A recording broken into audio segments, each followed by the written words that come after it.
మిగిలింది ఒక్క మగధ రాజ్యమే అని అర్జునుడు చెప్పగానే కృష్ణుడు సంక్షిప్తంగా జరాసంధుడు మగధరాజు.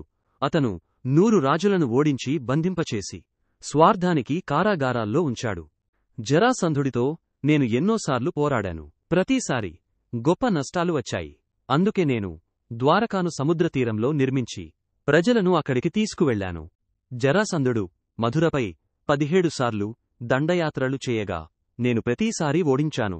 ఒకసారి బలరాముడు జరాసంధుడిని చంపబోయాడు.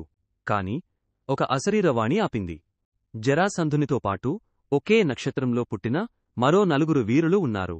వారు ఒకరినొకరు మాత్రమే చంపగలరని విధి.